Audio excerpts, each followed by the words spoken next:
प्राचीन समय की बात है। सृष्टि की रचना के बाद भी चारों ओर अंधकार और मौन था।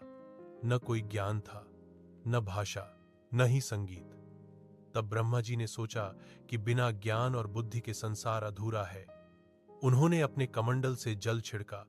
उसी जल से एक दिव्य देवी प्रकट हुई, मां सरस्वती।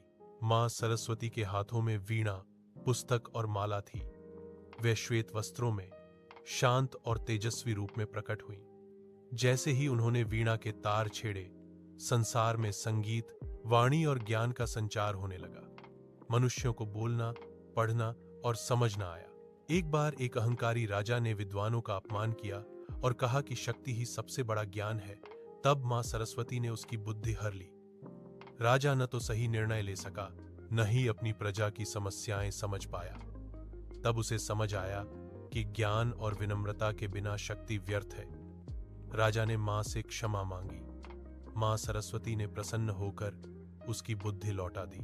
तभी से मां सरस्वती को ज्ञान, बुद्धि, कला और संगीत की देवी माना जाता है। जो सच्चे मन से उनकी आराधना करता है, उसे सद्बुद्धि और सफलता प्राप्त होती है। यदि चाहें तो मैं इसे बच्चों के लिए छोटी कहानी, कविता या पूजा में पढ़ने योग्य कथा के रूप में भी लिख सकता हूं।